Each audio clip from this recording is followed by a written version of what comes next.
ہے دین میں بھلائی دنیا و آخرت کی، پیغام شعیب کاشفی ہم سب کا رہنما ہے۔ والذین فی اموالہم حق معلوم للسائل والمحروم، اور وہ بگاڑ جو پہلے بیان کیا گیا ہے، بہت جلدی گھبرا جانا، پریشان ہو جانا، بخل کرنا، واویلا کرنا، وہ بگاڑ کن لوگوں میں دور ہوتا ہے؟ ایک تو نماز کی پابندی کرنے والے، نماز کی بات کرنے والے، اور دوسرے کون لوگ ہیں؟ وہ والذین ہم، اور آگے جو فرمایا فی اموالہم حق معلوم للسائل والمحروم، اور وہ لوگ جن کے مالوں میں ایک مقررہ حق ہے، للسائل مانگنے والے کے لیے، والمحروم محروم کے لیے جو مانگتا نہیں ہے۔ دیکھیے دو طرح کے ضرورت مند ہوتے ہیں، کچھ ضرورت مند ہوتے ہیں جو لوگوں سے اپنی پریشانی کا تذکرہ کر دیتے ہیں، بھائی بارش کے موسم ہے، میری دیوار گر گئی ہے، کچھ میری مدد کر دیجیے، کسی شریف آدمی سے تقاضا کر دیتے ہیں، ایک تو ہوگا میں تذکرہ کر دیا، یا بھائی میری بہت طبیعت خراب ہے، پیسے نہیں، علاج کے لیے کچھ پیسے دے دو۔ اچھا یہ جو بھیک مانگتے پھرتے ہیں نا، یہ سائل کے اندر وہ نہیں شامل ہے، یہ تو پیشہ ور لوگ ہیں، ان کا کوئی اعتبار نہیں۔ حقیقتاً ضرورت مند کوئی ہے جو ضرورت کے تحت ہی اپنی ضرورت کو ظاہر کرتا، بلا وجہ پیشہ نہیں بنائے ہوئے، اس کی بات کہی جا رہی ہے۔ سائل مانے مانگنے والا، اس کی بات کی جا رہی ہے، اور جو دن رات مانگتے ہی پھرتے رہتے ہیں ان کو تو بھگانا چاہیے۔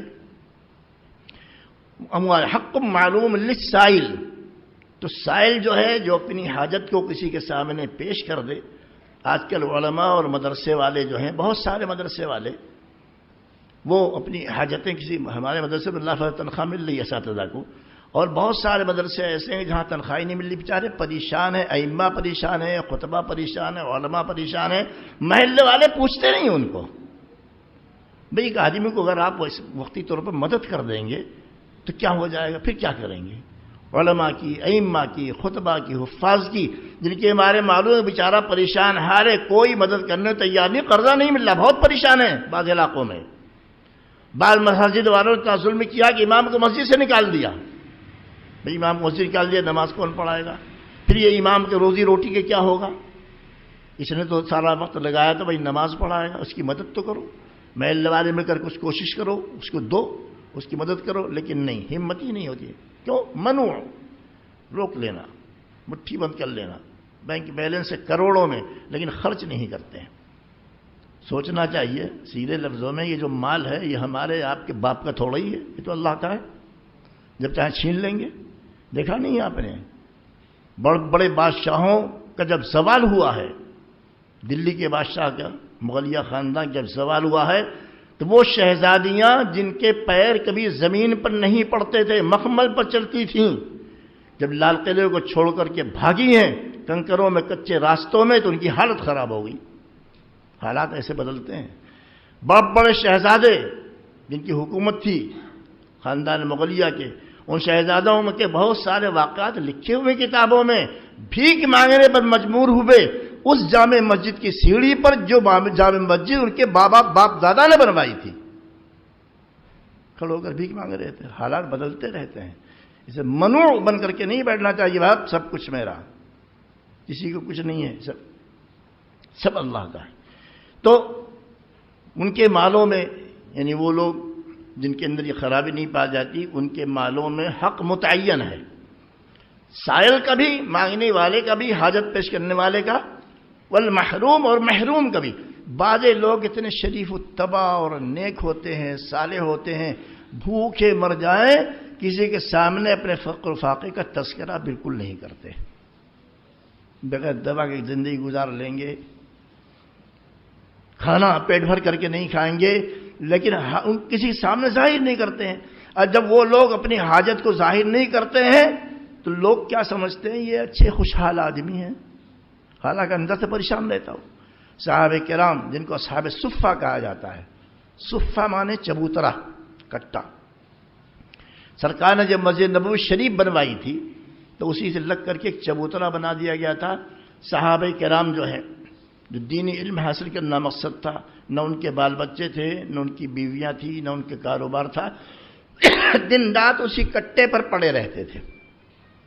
اگر جہاد میں بھیجنا ہوا حضور نے جہاد میں بھیج دیا، دین کی دعوت کے لیے بھیجنا ہوا دین کی دعوت کے لیے بھیج دیا۔ اور اسی طریقے پر اگر کہیں نہیں گئے تو دینی علم حاصل کرتے، حضور کی صحبت میں رہتے تھے۔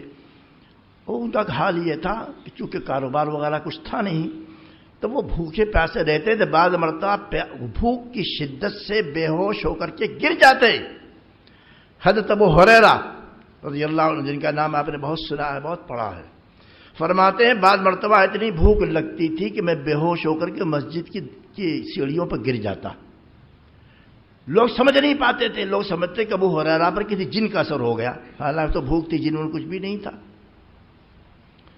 بعض صحابہ جو مدینہ منورہ میں باغات والے تھے، وہ کھجوروں کو بڑے خوشے لا کر کے اور اسی ان کے چبوترے پر لٹکا دیتے تھے، وہ دو چار سب لوگ تھوڑا تھوڑا کھا لیتے تھے، ہے تو کھا رہے ہیں، نہیں چپ چاپ پڑے ہوئے ہیں اصحاب صفہ، لیکن کبھی انہوں نے کسی سے مانگا بھی نہیں ہے، کمایا بھی نہیں ہے۔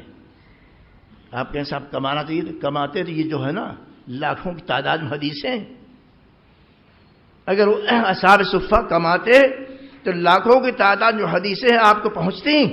بولیے پہنچتی ہیں؟ نہیں پہنچ سکتی تھی۔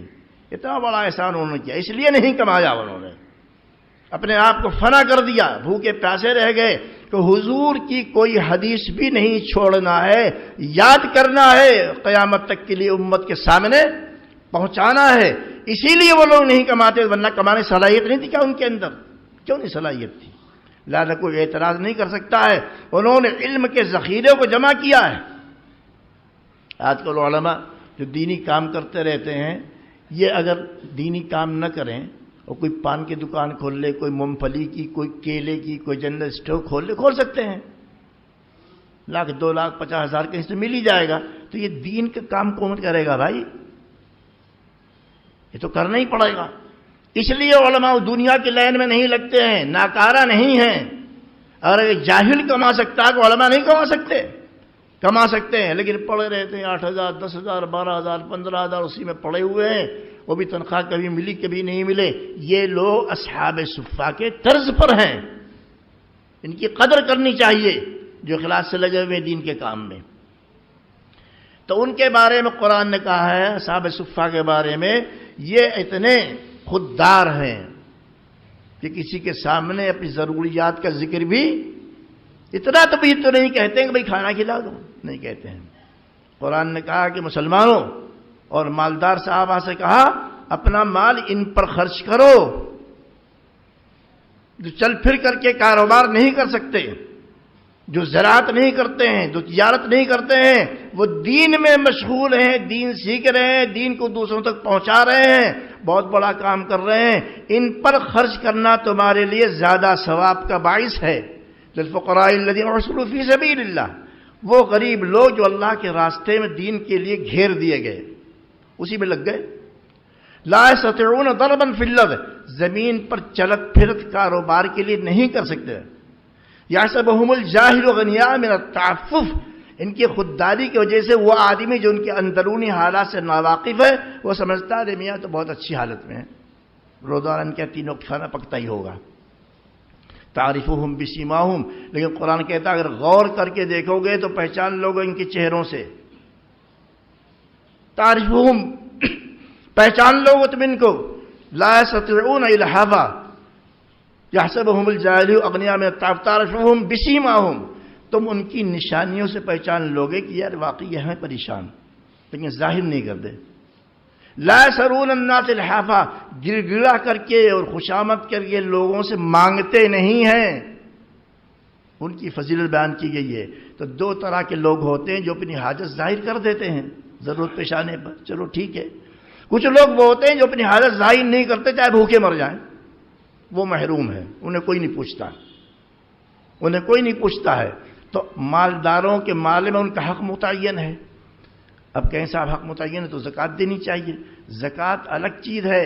قرآن ان سخی مالداروں کی تعریف کر رہا ہے جو زکوٰۃ کے علاوہ بھی اپنی آمدنی میں سے کچھ حصہ مقرر کیے رہتے ہیں ویسے ہی خرچ کرنے کے لیے کہ بھئی میری دکان کے روزانہ کی آمدنی میں سے 1% میں غریبوں کو دوں گا، اپنے دکان کی آمدنی میں سے ماہانہ 1% جتنا بھی اس کو آسانی معلوم ہو میں غریبوں کو دوں گا. تو زکوٰۃ کے علاوہ بھی یہ حق متعین کیے رہتے ہیں، اپنے ذمے ضروری کیے رہتے ہیں خرچ کرنا. یہ ہے ان کی شان. فی اموالہم حق معلوم، ان کے مالوں کے اندر ایک متعینہ حق ہے، وہ نکال کر رکھتے ہیں اسی لیے کہ غربا، یتامہ، مساکین پر خرچ کیا جائے.